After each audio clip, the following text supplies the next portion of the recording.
Welcome to the podcast. We talk about all the things that are hidden in the shadows. This is Isaac. And this is Megan. And if you're wondering if we were kidnapped by the government and being experimented on, we're not. No, we have We not. swear we're not. Robotic voice. Oh. Anyway. No, we have just been busy with cases, busy with... You were sick a little bit too, yeah. We had like a stomach thing, which I don't know why. It always seems like March to like April. There's always like a stomach thing that happens. Busy with investigations, busy with interviews, and other things, and busy with this. We're discussing the future of the podcast. No, we're not quitting. If that's your first intention, no, we're not. No. We're actually in the hunt for a camera guy for our paranormal team. So if anyone in the Alonzo County area knows how to work a camera and edit video, or wants to learn how to edit video. Of the behind the scenes kind of, not behind the scenes, you still would be like part of the team, but like more strictly on the technology side of things. We are looking. But we have a few announcements to discuss, essentially. One, we decided to start a new segment to the podcast, which technically will be today's episode. Yes, we had to move around kind of a few episodes. I know we talked about doing Mount Shasta, and then we talked about splitting it into two parts because there's so much to Mount Shasta. But we're going to start with this episode first. It just seems, I don't know, fitting. It feels the right way to go. It feels right. So we're going to start with this first. Which, this style episode, we're going to try to release either every week along with our main episode or every other week.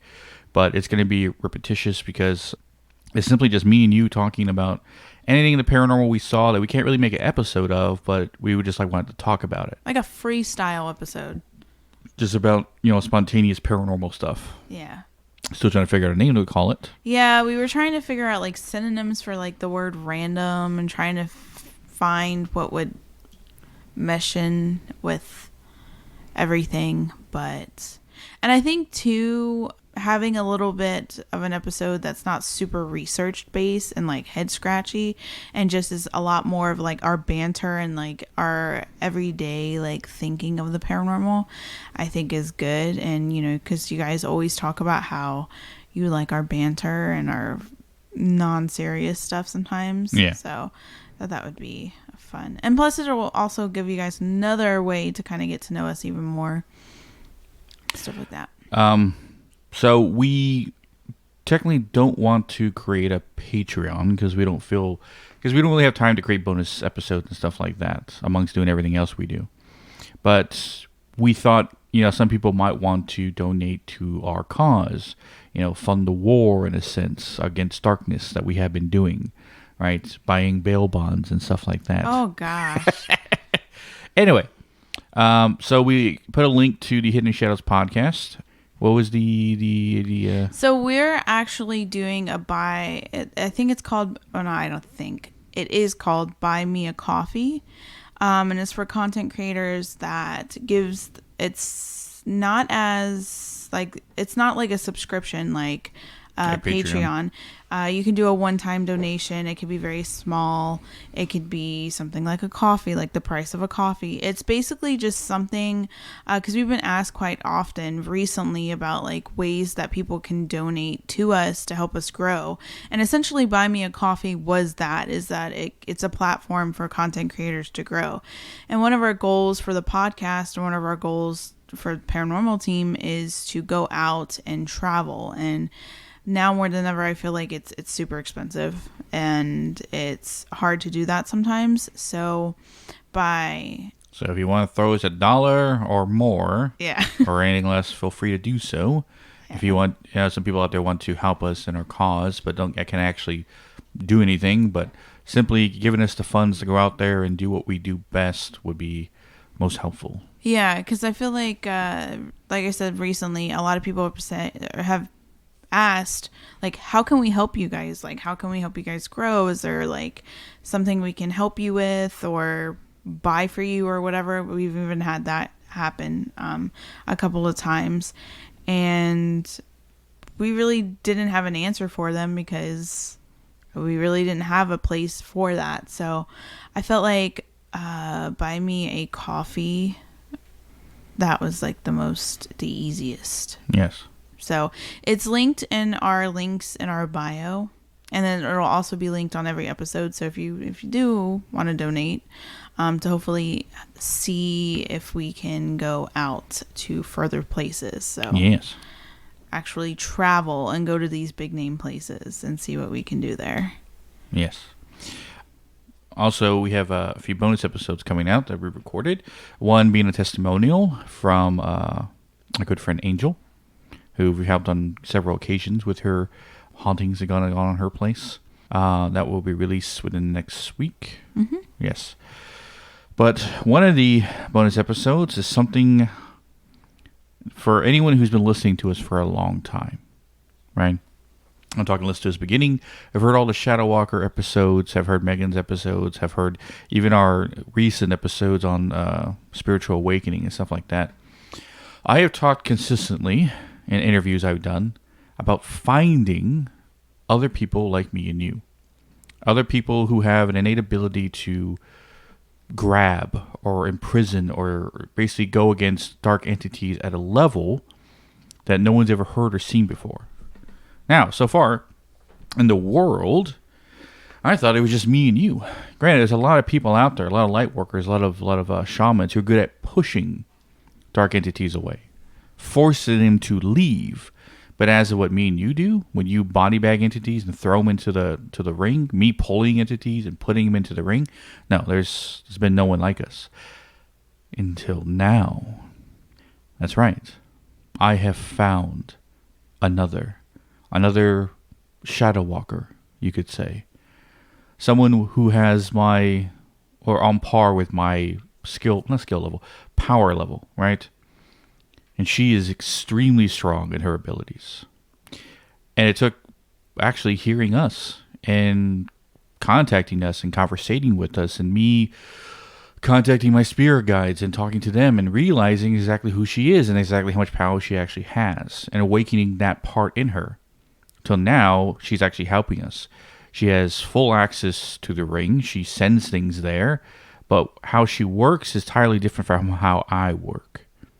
And I recorded all this in a bonus episode that I will release, next couple of weeks? Mm-hmm. Next couple of weeks, yep. Yes. Her name is Julie. And they can hear the whole interview of how because she's been a psychic medium majority of her life. You get to hear how her story started, the strange hauntings she had, how she got visited by aliens when she was young, and how, after communicating with me, how her ability is structured now. But yeah, you hear all that and more. So look forward to that bonus episode. But I don't think anything else.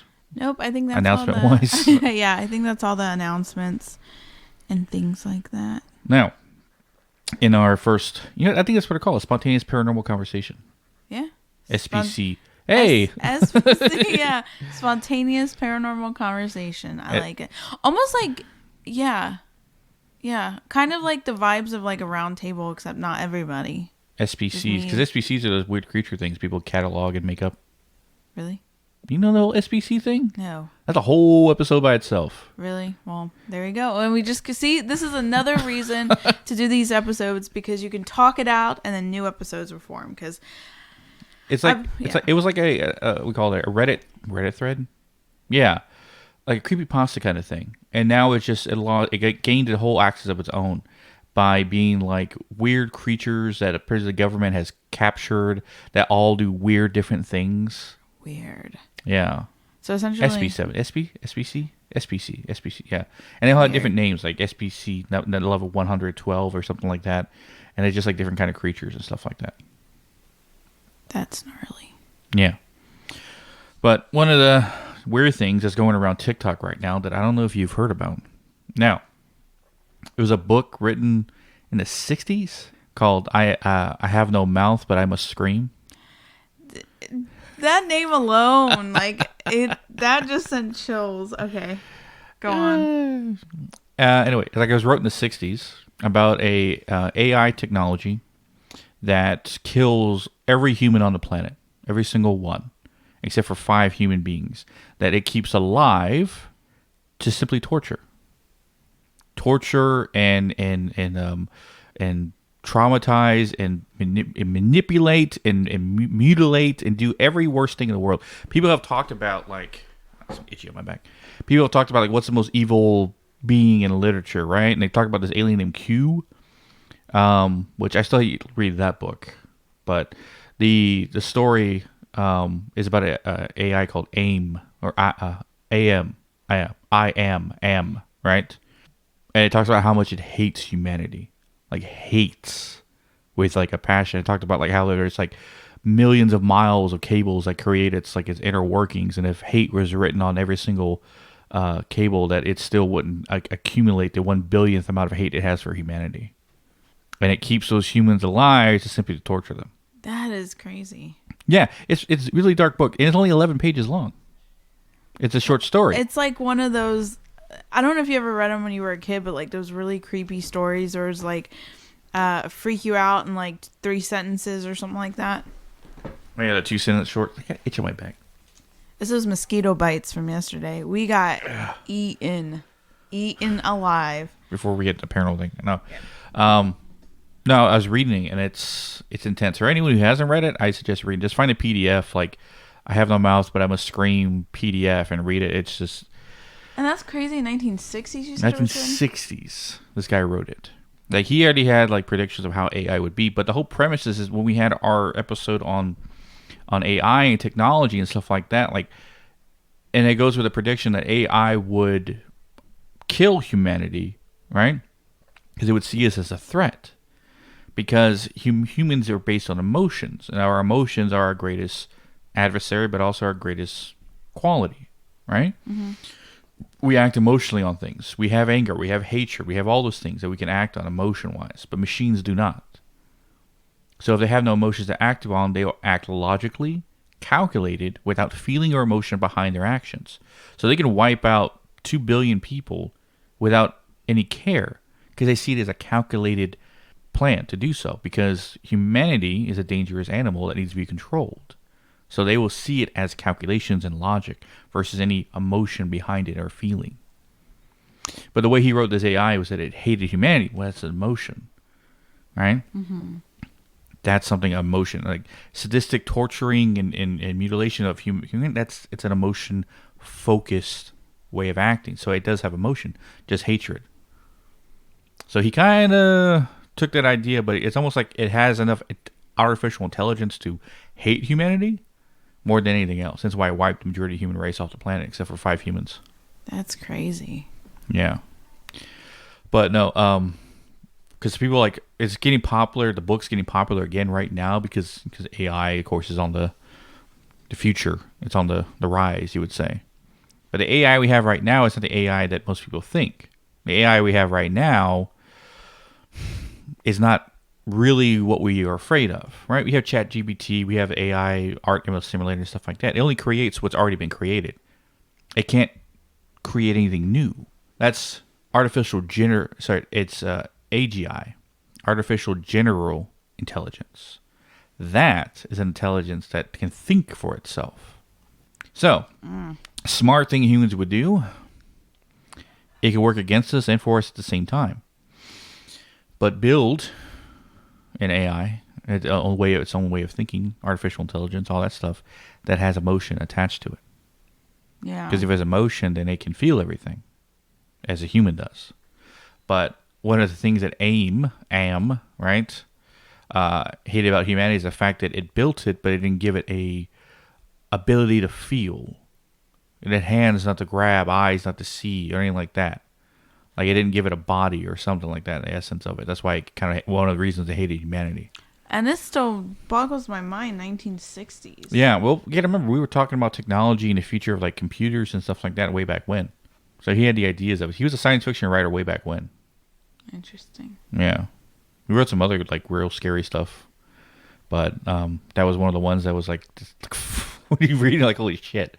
Yeah, because I think you're right. I think I have, like, seen that, because the I am or whatever, right? There's there's a saying, I forgot in Greek literature, I think, therefore I am. Oh. Right? And that didn't come from his book. That came from old Latin terminology. When people was like, what is consciousness? Right? When people, that old question, what is consciousness? I think, therefore I am. So if I can think, I freely think to myself that I am consciousness. I am alive. Whoa. Yeah. Interesting. So like the first, it's the literature somewhere, some thing created that said, I think, therefore I am. But yeah, after reading that, and then all of a sudden my TikTok is filled with like because actually they made a video game based on the book in the 90s, computer video game. Ooh. Right? And you get to see like the illustrations, how the author described it, right? Yeah. Ooh. And you hear because he did the voiceovers for the computer AIM, right? So you could hear the author's voice describing how he interpreted what he wrote. I wonder if not all writers, I'm not saying all writers, but this is just a thing. I wonder if some writers, like some psychics, some people that have abilities to channel information and stuff like that, if sometimes like they don't know they have the ability and they write stories that are based on fact or like a vision. Because I used to be really heavy into writing. I used to write a lot, like even when I was a kid. And I look back at some of the stories that I know that I created, and I'm like, What do you think about some people write a lot of stories based on dreams? That's true too, yeah. So dreams can be foretellings of the future, right? And who knows what they might have seen. That's true too. Yeah. So, but sometimes you take an idea from a dream and you write an entire story behind it. I got an idea for a movie when I was like 17, of essentially and this is before anything paranormal. This is like I was 17 when I thought of this concept for a movie. But a found footage film shot with paranormal investigators that are filming it, right? And what they do is that they have a friend, because this is when I first learned about astral projection, right, and stuff like that. Have a friend who can astral project out of himself and make the house seem haunted. So if they investigate a place, right, that's not terribly haunted, they have their friend astral project himself and make the place seem haunted so they get good footage. Damn. Right? Yeah. Except one of the times they actually do go to a fucking place that's demonically haunted, and the only way of survival is their friend who's on the astral plane to fight against the demons that are there for them, the friends to get out and survive. Dang. Yeah. What? So if anyone's listening who's a prominent writer, go ahead and take that. Just give me credit. There's no Yeah. way I'm ever going to get it out there. No, because I used to have dreams about this thing. I used to call it Under Earth, but it was about this place that I would see that almost like mirrored like humanity or whatever. Hollow Earth? No, I called it Under Earth. Under I Earth. don't know why, but like, and I would tell the story from like age 10 up. Like I would always say, "Oh yeah," because I used to want to be an actual like movie like screenwriter, and I would talk about this specific place called Under Earth. Yeah. And I would tell my mom about it. My mom would just kind of like, I was a weird kid, I guess, apparently. I would tell her all these things. I could just imagine, like, being my mom, what that would be like. Anyways, but I would, like, in detail. And it's weird because when you start looking at these places that people talk about, these other, like, dimensions and stuff like that, it's not far off. And it's very, I don't know, it's weird. When you say Under Earth, that reminds me of in the Underverse, which is talked about in Riddick, the Chronicles of Riddick. Really? No, Yeah. this was like because it was gonna be like a sci-fi movie, or how I saw it was like a sci-fi movie, and it was very similar. I get not entirely like Avatar, but very that same kind of color-esque that Avatar has to the film is what that place kind of looked like. I don't know. Like, did I go somewhere, channel something? I don't know. But my uncle used to get freaked out because I would always start telling him stories about people that I would dream about. And I had a journal where I would write stories down. And I remember he used to get freaked out because he was like, how are you're only like 7, 8 years old. How do you have these stories about these people? And I'm like, I don't know. They just come, like, I see it and I just write it down. And it used to freak him out. I remember he read my journal once, and again, 7, 8 years old. And I don't know, I used to freak him out with that. But that makes me think, like, because I do believe, like, movies and music and stuff like that, sometimes certain artists, certain directors, certain screenwriters, authors, like, they're meant to get certain stories out. It's part of the whole, like, messages to other people to awaken them, or to have something resonate that opens them up to other experiences and stuff like that. I do believe that because that happens with me. And I think as crazy as it sounds, I think Wednesday did that for a lot of people. And I also think Stranger Things did that for a lot of people. Stranger Things is based on D&D, also on the Montauk Project, and a lot of real life things that happened. Yeah, and I think because I know, like, for me, when I saw Elle, the way she would kind of like astral project remote view was very similar to how I did it, and I was like, whoa, when I first saw it, because I was like, I can relate to that, and I feel like a lot of movies and stuff does that for people, if they're a visual person. That makes sense. Yeah. You wanna talk about our haunted updates, our investigation last night? Yes. So we went back. Oh, something I forgot about. Oh yeah, go. Happy Mother's Day. Oh, thanks. And all to all the mamas out there. Yeah. Yeah. If you listen to this, we're recording on Mother's Day. Yeah. So you listen to this whenever. Happy belated Mother's Day. Yeah. Yeah. But our investigation last night. Yes. So, original thought process to go investigate last night was to go back to the park. Number one, to get out and investigate. But also, I was having kind of like this vision. So, last couple times we went out there, we kept getting told it felt very peaceful. It didn't feel like anything weird. We went there to check on everything.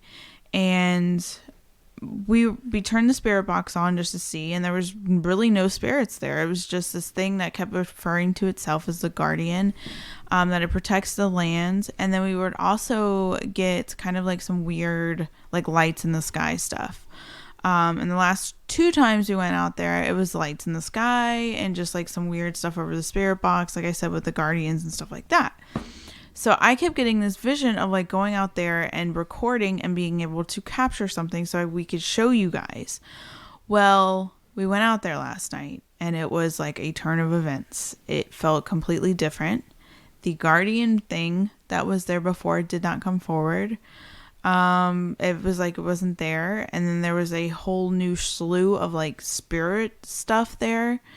And we did have some lights in the sky stuff, but it was just like a weird night. It almost felt like it reverted back to maybe the not so much dark stuff. There was one dark thing that was kind of taunting the whole time, but it felt more like the first couple times that we went out there, where it was like everything was so crazy compared to the last time we went, when it was just very peaceful and like a guardian was there, like something was protecting the land.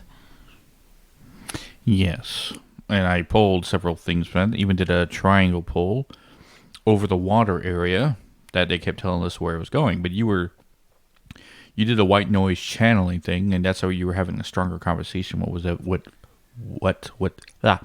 whatever that was there. Yeah. Okay, hold on. So I guess I can kind of do it more like in a timeline thing. So when we first got there, it was still daytime. Because what we wanted to do really wouldn't have worked in the daytime. It had to be like nighttime to be able to see everything. And those of you that kind of followed us when we were doing these lives before know that like in the field, you get a big giant view of the night sky. So we were just kind of buying time. We went live at around 8:00 and we were just buying time. And as soon as we turned the spirit box on, a lot of spirits came forward, and oh, I kept getting a vibe like just to go on the trail, like go on the trail. So we go on the trail, and the spirits, first of all, they did something different with the trail. It almost looked like they widened the trail, and it's like the trail goes right up against the water, which is freaky. But it looks like they're making like mountain bike trails out of the trails, if that makes sense. But as soon as we got there, a lot of the brushel that was there before, like it was very overgrown, wasn't there. And they kept talking about they do spells here, ritualistic stuff is done here, and then people on the chat too were getting some weird vibes. So basically we went like half the trail, like not even the full go around. We just basically continued out from the access point that we went into the trail with. And we went to that one spot that there's like a swamp and a bench and stuff. And there's 3 trees, which is weird because I got to look back on photos because I've seen these trees before, but it just felt different. And it was 3 trees and a huge circle mark in the center. I don't say it's of the huge, about trees. the size of a frisbee. Yeah. Yeah. It's but enough to like, whoa, it's obvious. And there's like a burn mark right there, which is weird because again, we had burn marks before. There was those 4 burn marks. Like, who is burning? You know, it just doesn't make sense. And like you think of, and the way the trees are, it's like the trees are literally like, it looks like maybe lightning hit it, but it's odd because you have one tree stump that clearly looks like lightning hit it all the way closer to the swamp area, and then you have these 3 trees that are carved like lightning hit it, right? It just doesn't make sense at all. There's nothing there that would be like a major conductor like steel or something like that. I mean, a tree is essentially an attractant for lightning, but you know what I'm saying? Like, it just doesn't make sense. Did you pull anything off of there? I think. No, what was strange about being standing in the middle of that 3-tree triangle thing was my left hand, which always feels positive energy, was charging immensely in that spot. That one little spot. Yeah. And Julie was also in the chat, and there was a couple of other people in the chat as well that kept saying they kept feeling like it was a doorway, like a doorway, a portal essentially, an opening for things to come through.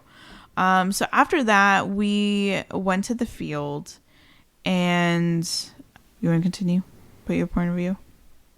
I mean, other than feeling things around and pulling stuff there, but when you decided to go underneath, use the white noise and channel something that was mocking, taunting me specifically. Oh, yes. Talking about my fall, I fell on base and tore my tricep, which tells me that it witnessed what had happened. Or it was told. That was the creepy thing. So going back to that, so I did go under. So I tried a new thing. Obviously, we know what the Estes method. You know, headphones on, plugged into the spirit box. Isaac's asking questions, blindfolded, and basically see what can communicate and go forward. But I didn't want to do it. Like, I like that method. It's good. But for me, I just seem to channel more and get more precise answers. When I cut out the spirit box, I don't use a spirit box, and I use clear, like, white noise, like static. Similar, funny enough, to like Elle in Stranger Things. And so when I was doing that, I could almost hear like voices in the static as I'm doing it. And it was weird because even when we were doing the spirit box, it talked about things about being on base. It talked about just crazy coincidences. But when I was under it, there was something that kept mocking Isaac that was like making fun of his fall. Like, are you sure you're not going to fall again? Like, and it was very much like a taunting voice. And for me, like, because obviously at that point I can kind of astral project, and it kept astral projecting me to a spot on the trail, which hopefully we can go back to soon and go on the trail itself, because that seemed like a problem area. Last night was the trail itself, but it kept putting me like on the bridge. I don't know if you guys remember from the park, from us talking about like the haunted updates and stuff like that, where it's this bridge that we found that log with the nails sticking up. Like somebody had laid it there for us to step on. And it was that specific spot. And they kept referring to like people dumping things in the water. Like there was a significance to that. And then it kept putting me on like a plank in the middle of the river. Like I was like out astral, like projecting and getting like visions of that. But like it was like on the water. It was weird. But one tidbit that I didn't say that I thought was weird was before we went to the park, I went like down our street a little bit and I did the spirit box and I was asking questions and I was channeling the park and I was saying like if anything, because it's a general area, like we're in the neighborhood, the park's close by, and I was asking questions and it kept saying old settlement. It said the night is the day, right? It said what I'm looking for, what we're looking for is not human. And if it shows it to you, will you run away? And that came over the spirit box. That was like not me just inferring from it. That came over the spirit box. And it was weird too because it kept talking in riddles. Like when we were doing the SS method and we were focused more on like the alien stuff in the field. We were looking towards where we saw lights before. It said, what was it? Like it's a part to a whole or something like that. It was weird. There was like riddles being weaved in through the like communication as well. And I remember after doing the triangle pull and stuff like that, taking stuff out from the locations, we actually did see lights in the sky. Well, at least one. And it moved across. When I noticed it, because I thought it was a plane for a second, but then it moved one direction and then moved the other direction. Right? It was zigzagging essentially. And I was like, the planes don't do that. Not that fast. And it was low and it was bright. And it moved across the field for me to see it. And I actually caught it on the live footage. And it goes across and then it comes back around and kind of hovers and sees and then just disappears again. So yeah. We did see lights, but direct communication with them, no. Yeah, it was interesting, and like I was specifically calling the guardian out. I was like, hey, I was trying to connect with it, but it was just not there, and that made me think too. Like, I don't know. Like, obviously, the spirits before had crossed on and moved on, especially like before that guardian thing said that it was there. And it's just interesting if people are going there and maybe don't have the best intention with like according to the spirits, like spell work, ritualistic stuff going on. Because some people were actually picking that up in the chat, because when we did these lives, we not allow people, but we are open for people to say what they think and what they feel and what they experience, like looking in, to put in the chat and let us know. And a lot of people were saying, yeah, they're getting some like weird, like ritualistic things. And I specifically asked, I said, are people like coming here doing things? And they said, yeah, 7 of them. Yeah. So I thought that was interesting.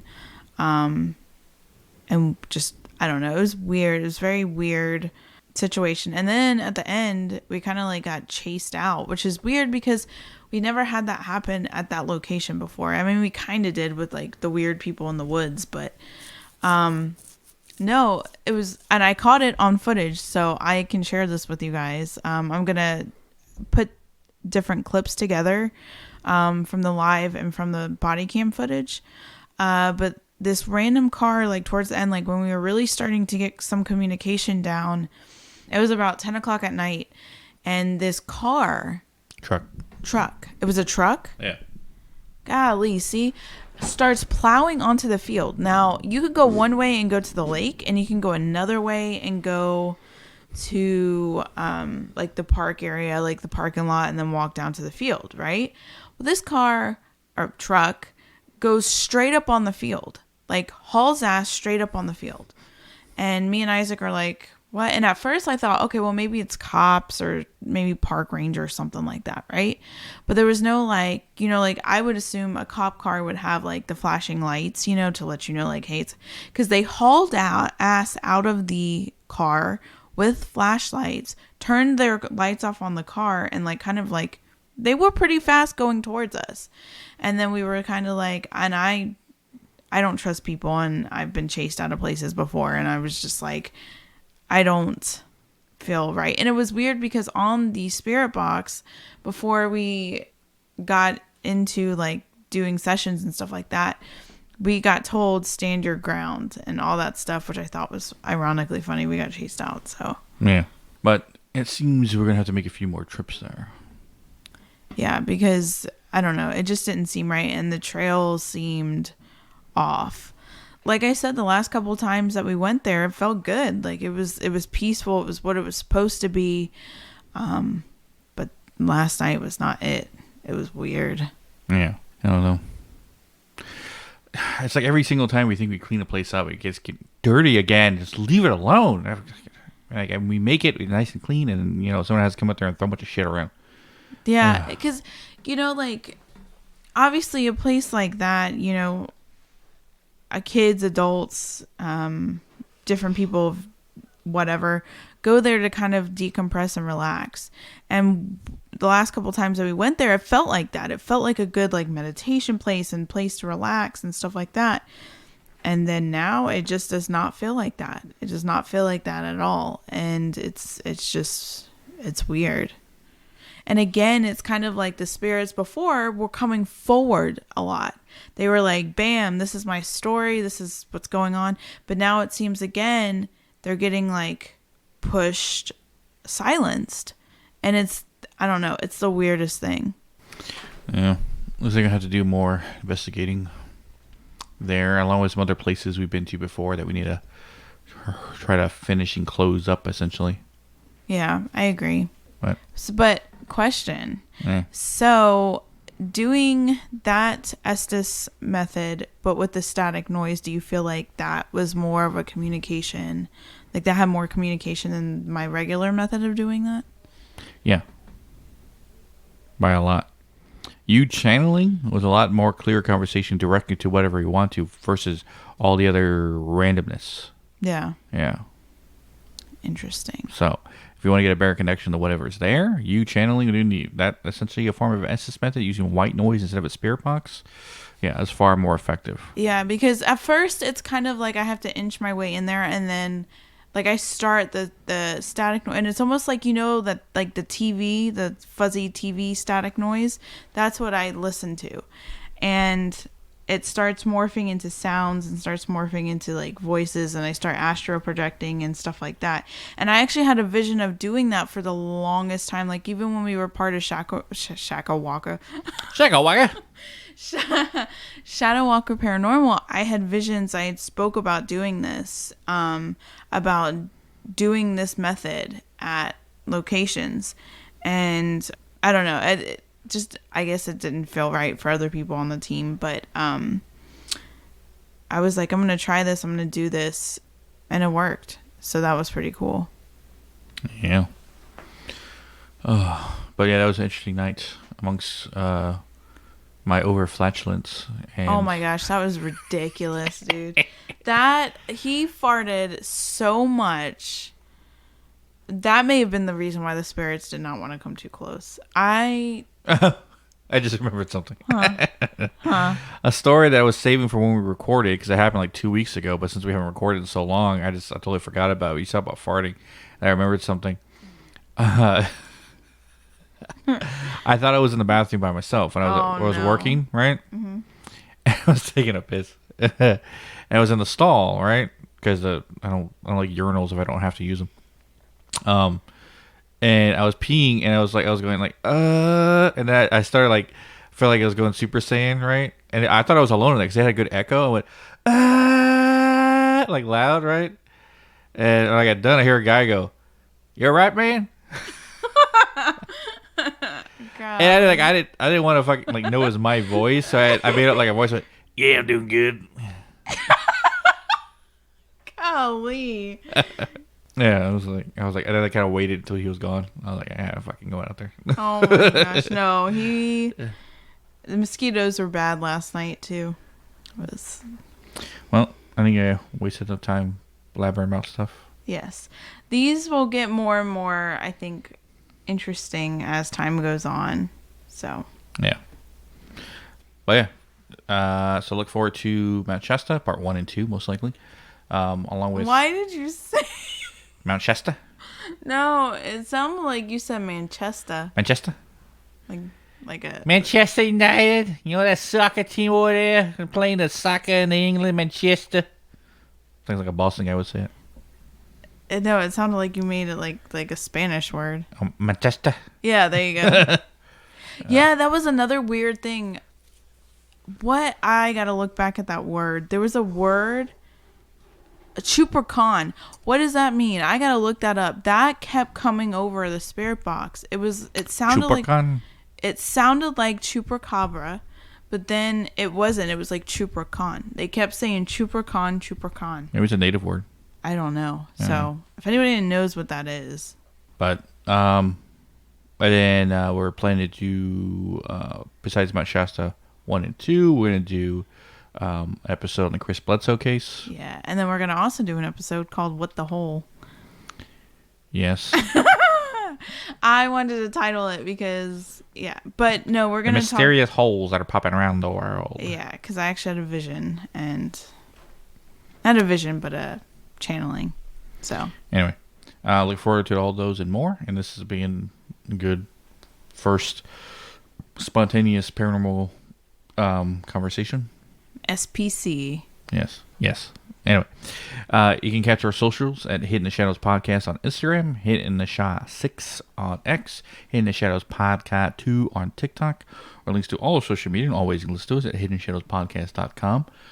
But as always, you can catch her. Oh, sorry. What? It's been that long.